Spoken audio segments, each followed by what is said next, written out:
Ivan और आना अभी तक उनको देख रहे थे और तब उसकी मॉम करीना की मेड वो कहती है मैडम, लेकिन एडविन वो तो उसकी माँ का गला दबाई जा रहा था और हमारी हीरोइन वो तो उसको वहीं खड़ी देख रही थी। तभी वो मेड पीछे होती है, वो कहती है मॉन्स्टर, ये तो एक मॉन्स्टर है। और तब वो दरवाजा खोल के वहां से भाग जाती है और वो चिल्ला रही थी मॉन्स्टर, यहाँ पे तो एक मॉन्स्टर है। लेकिन तभी एडविन उसका गला छोड़कर हमारी हीरोइन के पास आता है। तो हमारी हीरोइन उसको देखती है और वो कहती है एडविन तुम ठीक तो हो ना।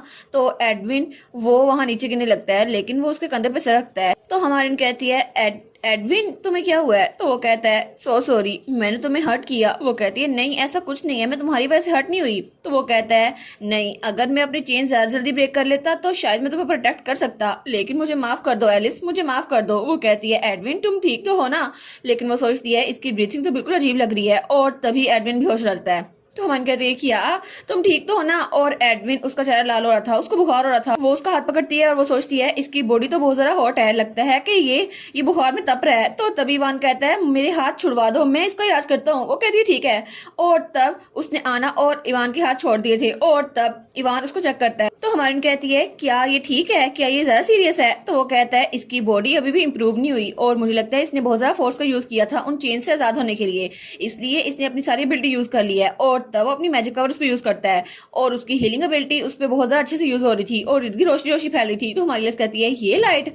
तो वो कहता है हाँ ये होली पावर है। और वो सोचता है पिछले पूरे महीने से मैं उसको ठीक करने की कोशिश कर रहा हूँ लेकिन वो ठीक नहीं हो रहा, इसलिए मैंने अपनी होली पावर्स पे यूज करना शुरू कर दी और उसकी वजह से वो थोड़ा थोड़ा करके ठीक होना शुरू हो गया। तो हमारी उसको देखती है, वो कहती है अब मैं इसको करीब से देख रही हूँ। तो वो सोचती है एडविन के पुराने जख्म वो थोड़े से बेहतर हो रहे थे तो शायद ही इसकी होली पावर की वजह से ना। हालांकि इसके पास जो होली पावर है वो मिकाइल के हिसाब से कुछ भी नहीं है, लेकिन इसके पास होली पावर है सही। और अगर ये अपनी होली पावर को यूज करता रहे तो शायद इसी वजह से वो कर्ज थोड़ा सा ढीला हुआ था, इसी वजह से उसके वाउंड्स बेहतर हो रहे थे। तो तभी वान कहता है मुझे माफ कर दे माई लेडी, लेकिन ये कॉमन एबिलिटी नहीं है, फिर भी मैंने चाहता था कोई हर्ट हो तो मैंने इसको सबसे छुपा के रखा। वो कहती नहीं नहीं कोई मसला नहीं है और उसके बदले में मैं थैंक यू करना चाहती हूँ क्योंकि तुमने मुझ पर ट्रस्ट करके मुझे बताया। तो तब आना कहती है माय लेडी अब हमें क्या करना चाहिए। तो मन कहती है सबसे पहले हमें यहाँ से निकलना चाहिए। लेकिन तभी उसे किसी की आवाज आती है, आखिर यहाँ पर हो क्या रहा है। तो एलिजा वहां पर देखती है तो वहां पर ड्यूक आ रहा था। वो कहता है अभी मुझे ये बताओ यहाँ पे ये सारी सिचुएशन है कैसी। और तब करीना की मेड वो भी वहां पर थी। तो ड्यूक वो बहुत ज्यादा गुस्से से उसको देख रहा था। वो कहता है ये सारे के सारे आखिर यहाँ पर हो क्या रहा है। और आना हमारी एलिस के आगे आ जाती है, वो कहती है ड्यूक ये। और तब करीना जमीन पे गिरी हुई थी और एडविन वो भी बेहोश था। तो ड्यूक वो कहता है केडन। तो उसका एडवाइजर कहता है यस ड्यूक। तो वो कहता है इन सबको अभी पकड़ लो, इनको हमें कैद करके रखना है। और तब सीन चल होता है और हमें उनका महल दिखा रहता है और पूरे मेंशन में हमारी हीरोइन वो तो एक छोटे से कमरे में बैठी हुई थी और वो तो कांप रही थी। वो सोचती है 2 दिन हो गए लेकिन अभी तक मैं यहीं पर हूँ और ड्यूक इस्तेबान बहुत ज्यादा क्रीपी लगते हैं मुझे तो, और मुझे डर है कि वो उसके फादर ही होंगे है ना। लेकिन वो सोचती है लेकिन पता नहीं क्यों उन्होंने अपने बेटे को ऐसे कैद करके क्यों रखा। हालांकि वो एक छोटा बच्चा है लेकिन वो यंग है, लेकिन अगर कोई भी अब ड्यूक को देखेगा ना तो उनको पता चल जाएगा कि वो ड्यूक का बेटा है क्योंकि उसकी शक्ल सेम टू सेम ड्यूक जैसी है। और फिर वो सोचती है मुझे तो इवान और आना की बहुत ज्यादा फिक्र हो रही है, पता नहीं वो किस हाल में होंगे। और तब वो बेड पे लेट जाती है। वो सोचती है मुझे तो बहुत ज्यादा भूख भी लगी हुई है और ठंड भी बहुत ज्यादा लग रही है, मैं तो शावर लेना चाहती हूँ लेकिन मुझे लगता है वो मुझे भूखा रख के मारने वाले हैं। और तब वो सोचती है हाँ बिल्कुल, क्योंकि करीना के क्राइम्स वो एक्सपोज हो गए हैं और मैं उनकी बायोलॉजिकल बेटी हूँ तो वो मुझे जानने नहीं देंगे, लेकिन फिर भी वो मेरे साथ ऐसा कैसे कर सकते हैं। तभी दरवाजे की दस्तक होती है। वो कहती है किया अब कौन है। तो वहां पर एक आदमी आया था, वो कहता है मुझे फॉलो करो। तो हमारी एलिस कहती है क्या ड्यूक ने मुझे बुला लिया। और तब वो उठ के उसके साथ जा रही थी और सारी मेट्स उसको देख रही थी। तो वो कहती है हम लोग कहाँ जा रहे हैं, क्या हम लोग ड्यूक के ऑफिस में जा रहे हैं। तो वो कुछ नहीं बोलता और सारी मेट्स और बटलर उसको देख रहे थे और सब उसको देखकर बातें सुना रहे थे। तो हमारी सोचती है अब ये अपनी नाराजगी मुझसे छुपा नहीं सकते, ये लोग मुझ पे गुस्सा है और ये जाहिर भी कर रहे हैं, लेकिन आफ्टर ऑल वो रूमर्स वो फैल चुकी हैं। तो तब वो लोग ड्यूक के ऑफिस के बाहर पहुंचते हैं। तो तभी वो आदमी कहता है ड्यूक हम लोग यहाँ पर आ गए, मैं लेडी को ले आया हूँ। तो ड्यूक कहता है ठीक है उसको अंदर भेजो। तो दरवाजा खुलता है और हमारी एलिस वहां पर देखती है।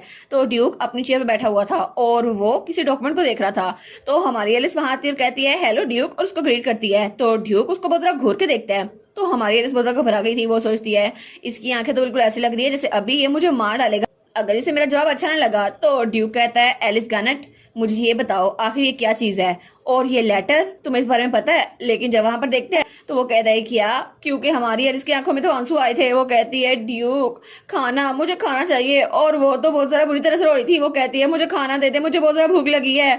और तब वो कहती है एक्सप्लेनेशन मैं इसलिए दे रही हूँ क्योंकि जिंदा रहने के लिए मुझे यूजफुल और ब्यूटीफुल बनना होगा, जितना हो सके उतना। और अब मैं खाना खाऊंगी और उसका ध्यान बढ़ जाएगा। तो तब हमारी एलिस वहां पर रोई जा रही थी। तो ड्यूक कहता है कितना शोर करती हो तुम? तो हमारी एलिस कहती है क्या? तो वो कहता है साफ साफ मुझे ये बताओ आखिर ये है क्या चीज? तो वो कहती है ये तो पत्ते हैं, है ना? तो वो कहता है हाँ तुमने सही गेस किया। और ये लेटर क्या तुम्हें इस बारे में पता है? तो हमारी एलिस कुछ नहीं बोलती। तो वो कहता है ठीक है बटलर जाओ और इसके लिए डिजर्ट तैयार करो, और सबसे मीठे वाले और टी लीव्स, ये इन टी लीव्स को भी ले जाओ और इनको भी तैयार करके ले आओ। तो हमारी लेस कहती है वाह थैंक यू सो मच। और वो कहती है थैंक्स काहे का थैंक्स, ये शायद मुझे टेस्ट कर रहा है कि मुझे उस लेटर के बारे में पता है या फिर नहीं, लेकिन चलो मैं इसको पहले थैंक्स बोल देती हूँ। तो तब वो कहती है लेकिन उस ल्यूब के साइड इफेक्ट तो मुझे पता है ना, कि न्यूबॉर्न बेबी के बाल ब्लैक थे और ब्लीडिंग रुक नहीं रही थी, इसकी वजह से डिजीज मर गई। लेकिन मैं इसको ये नहीं बता सकती ना, आखिर एक 7 साल की बच्ची को कैसे पता होगा? तो तब वो लोग आमने सामने बैठे थे और उसके सामने केक वगैरह थे। तो हमारी ओर कहती है आफ्टर ऑल मुझे कुछ खाने को तो मिला, लेकिन अच्छा इसमें जहर नहीं है।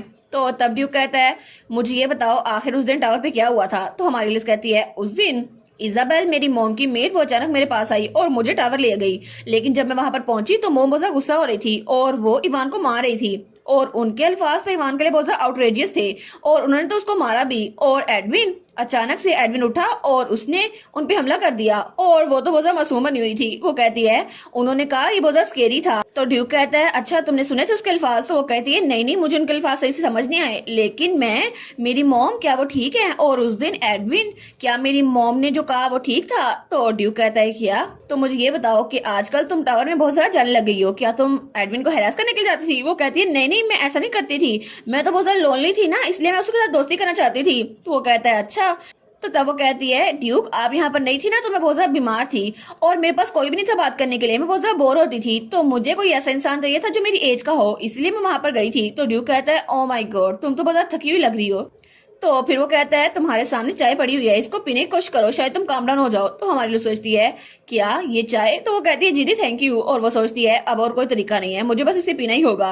लेकिन अगर उसे पता चल गया कि वो लेटर मैंने भेजा था तो चीजें और कॉम्प्लिकेटेड हो जाएंगी, और करीना की लाइफ और डेथ अननोन है। लेकिन ये डेंजरस है कि मैं उनको बताऊं कि ये लेटर मैंने भेजा था। तो तब वो चाय कप पकड़ती है, तो ड्यूक उसको रोकता नहीं है, उसकी तरफ देखी जा रहा था। तो हमारी चाय को पीने लगती है, लेकिन तभी ड्यूक कहता है एलिस गैनेट? तो वो कहती है जी। और वो सोचती है गैनेट तो मेरी मॉम का सरनेम है जब वो इस घर में आई थी उससे पहले। तो तब ड्यूक कहता है जो अल्फाज तुमने अभी कहे मैं उम्मीद करता हूँ इनमें कोई भी झूठ शामिल नहीं होगा। तो वो कहती है मैं कसम खाती हूँ ये सच है, लेकिन आप मुझ पर यकीन क्यों नहीं कर रहे?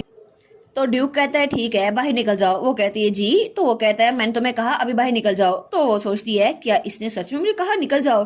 तो इसका मतलब है कि अगर कुछ भी हो जाए तो मुझे खामोश रहना होगा और इसकी नजर से दूर जाना होगा। तो ड्यूक कहता है तुमने चाहती ना तुम्हारा हाल भी तुम्हारी मॉम की तरह हो, तो यहाँ चली जाओ। तो हमारी वहां से निकल आई थी और तब अपने कमरे में पहुंचती है, और उसके पीछे कोई आदमी आया था जो कमरे में उसको बंद करके चला गया था। तो हमारी सोचती है मुझे तो नजरा लग गया और मुझे लगता है मुझे बुखार भी हो रहा है और अब मुझे शायद इनसे मेडिसिन मांगनी चाहिए। लेकिन तभी वो दरवाजा को खोलने लगती है। वो कहती है सॉरी कोई यहाँ पर है, लेकिन दरवाजा खुलता ही नहीं है। वो कहती है क्या? वो कहती है कि इन्होंने मुझे लॉक करके रख दिया, आखिर ऐसे कैसे कर सकती है, मैं 7 साल की बच्ची हूँ। लेकिन जब वहां पर देखती है वो सोचती है वो बास्टर्ड आखिर उसकी हिम्मत कैसे हुई, उसने अपने बेटे को भी कैद करके रखा और मुझे भी कैद करके रखने वाला है, आखिर वो चाहता क्या है? और तब सीन चेंज होता है और हमें एडमिन का कमरा दिखा देता है जहाँ पे वो बेड पे लेटा हुआ था और अभी तक बेहोश था और इवान उसके पास था। तो इवान सोचता है कर्ज तो खत्म हो गया है, लेकिन इसके जख्म अभी तक सही तरह से हील नहीं हुए और इसकी बॉडी की एबिलिटी भी बहुत ज्यादा स्ट्रांग होनी चाहिए थी, लेकिन ऐसा नहीं है और वो थोड़ा परेशान था उसके लिए। वो सोचता है उसके कॉन्ट्रेरी में एलिस तो बहुत ज्यादा वीक है और वो नहीं जानती इसके बारे में। लेकिन तभी वहां पर कोई आता है, तो तब इवान वहां पर देखता है तो वो कहता है हेलो ड्यूक, और ड्यूक वहां पर उसी को देखी जा रहा था। तो तब उसके पास आता है और तब वो हमारे एडविन को देखता है। तो इवान कहता है इनकी हालत ठीक हो रही है, ये बस सो रहे हैं। तो ड्यूक कहता है अच्छा मैंने सुना था कि उसको खुराक नहीं मिलती और उसको मेल न्यूट्रिशन हो रही है और बाद में भी वो एक अच्छे एनवायरमेंट में रहने लग गया है, अगर वो अच्छे से खाए तो क्या वो ठीक हो जाएगा? तो वो कहता है जी ऐसा हो सकता है। तो ड्यूक वहां पे बैठ जाता है। वो कहता है मैंने सुना था कि तुमने उसको ट्रीट किया था, तो तुम मुझे ये बताओ तुमने उसको ट्रीट कैसे किया था, क्योंकि उसके वाउंड्स किसी मेडिसिन तो ठीक हो नहीं सकते। तो तब वो सिगार निकालता है और फिर वो कहता है मैं सोच ही रहा हूँ कि तुमने कौन सा तरीका यूज किया, और वो उससे उसकी हीलिंग एबिलिटी के बारे में पूछ रहा था। लेकिन तब इवान सोचता है एब्सोल्युटली इससे चीजें अच्छी नहीं होंगी, मुझे उनको नहीं बताना चाहिए क्योंकि मास्टर एडमिन उनके जख्म अभी तक पूरी तरह से हील नहीं हुए। तो वो कहता है मैंने बस कुछ डिसइंफेक्टेंट और कुछ ऑइंटमेंट यूज की थी और वो इन पे यूज की थी। तो ड्यूक कहता है बस तुमने डिसइंफेक्टेंट और ऑइंटमेंट यूज की थी, उसके अलावा कुछ नहीं? तो वो कहता है जी, वो मैंने खुद बनाए थे, अगर आप चाहते हैं तो मैं आपको रेसिपी लिख के दे सकता हूँ। तो तब ड्यूक स्माइल करता है और कहता है ठीक है, तुमने मेरे बेटे की जान बचाई है तो तुम्हें वापसी में कुछ चाहिए? तो तब इवान कहता है क्या आप मुझे लेडी एलिस से मिलने की इजाजत दे सकते हैं? तो ड्यूक कहता है क्या? तो इवान कहता है असल में वो मैं नहीं था जिसकी वजह से मास्टर हील हुए हैं, वो लेडी एलिस थी, अगर वो ना होती तो मुझे उन्हें क्योर करने का चांस ही ना मिलता। तो ड्यूक कहता है क्या? आखिर तुम क्या बात कर रहे हो? तो इवान कहता है जी बिल्कुल, अगर आप मुझे लेडी एलिस को मिलने की इजाजत दे तो मैं आपको सब कुछ बता दूंगा। तो ड्यूक वहां से खड़ा होता है और कहता है ठीक है, चलो मेरे पीछे चलो, हम लोग उसके पास जा रहे हैं। तो इवान कहता है जी, और वो सोचता है मुझे एलिस से पहले बात करनी होगी, उसके बाद मैं कुछ बता सकता हूँ। और एडविन अभी तक अपने बेड पे लेटा हुआ था और उसकी हालत अभी तक बहुत ज्यादा बुरी थी, वो अभी तक होश में नहीं आया था। लेकिन दूसरी तरफ हमें एक बग्गी दिखा जाती है जो कहीं पर जा रही थी और तब कोई पर्दे को पीछे करता है और वो थी हमारी एलिस, जो कि वहां से भाग चुकी थी क्योंकि उसे अपनी जान बचानी थी। लेकिन एलिस, जब एडविन को पता चलेगा तुम भाग चुकी हो तो क्या करेगा वो? और इसी के साथ ये वाला पार्ट यहीं पर ख़त्म। तो आप लोग बताइएगा आप लोग को ये पार्ट कैसा लगा, और वीडियो को लाइक और चैनल को सब्सक्राइब लाजमी कीजिएगा। बाकी वीडियोस का लिंक भी स्क्रीन पर नज़र आ रहा होगा तो काइंडली उनको भी चेकआउट कर ले। और thank you so much for watching my videos. Stay safe, bye bye.